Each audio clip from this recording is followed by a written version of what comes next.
Every morning, I promise myself that I will spend the entire day as a man. But I think Lily's thoughts. I dream her dreams. Lily Elba was an extraordinary woman. She was born Ina Vena and became perhaps the first woman to transition and undergo gender confirmation surgery. This is not my body. I have to let him go. Eddie Redmayne was my very first thought. He was who I wanted to cast when I read the script. Like all truly great actors, Eddie has got this fuel which drives him to incredible levels of conscientiousness and hard work. It's a part that takes a great actor, and Eddie really takes us there through all the levels of becoming Lily. What was important for me was meeting men and women from the trans community and hearing about their lives and what they've gone through, and they've been so giving. Every single trans person I've met has talked about knowing that it was from their youth that their assigned gender was different to their own inner identity. And so at the beginning of the film, when Lily's living as Einar, he has these incredibly high starched collars, these very, very formal suits. All of this, for me, was a sense of Lily putting up this exoskeleton. A lot of our conversations were about, rather than the character kind of learning to be something new, it needed to look like Lily was learning to shed Einar. And so one of the things I looked into is, when was her inner self exposed? As it were, the sort of subconscious moments in which her true gender spoke. It's Lily. Exquisite. Eddie has taken on this part with such sensitivity. I just wanted to embrace him the first time when I had seen him playing Lily.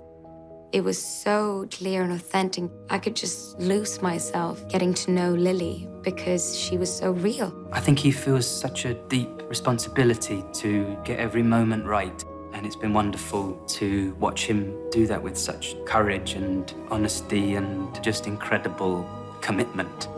For me, this film is a reassertion of the profundity of love. What an extraordinary thing it can be, how it is not defined by gender, by sexuality, by anything. It's something other. It's about the soul. Is there something you'd like to tell me? Is there something you'd like to know? I'm your wife. I know everything. Alicia Vikander is just the most extraordinary talent, and she has this deep, visceral relationship with her emotions, and she challenged me and raised my game continuously. Finding an actress who could match Eddie scene for scene, beat for beat, was not easy, and I felt so fortunate that Alicia Vikander existed, because it's a pretty short list of actors in the whole world who could meet that challenge. Are you all right? I'm humble and very proud to be part of this film. I just wanted to embrace the character and tell the story with delicacy and sensitivity. She's a force of nature, Alicia. She played Gerda with such vivacity and vibrancy and strength. Mrs. Vena, you're not encouraging this delusion. You do understand that your husband is insane. He wants to lock me up. Everything will work out for us. Really. I know it. You just have to trust me. I do. What was lovely is she has a great intellectual rigor, but also a capacity to be completely free and tap emotionally from somewhere that is so raw. I need to see Einar. Let me help, please. I need my husband. Can you get him? I can't. I need to talk to my husband. I need to hold my husband. I need him. I was always touched by the complex transition of giving all the support to somebody that you love more than anything and being in the same time able to let that person go. The fact is, I believe that I'm a woman.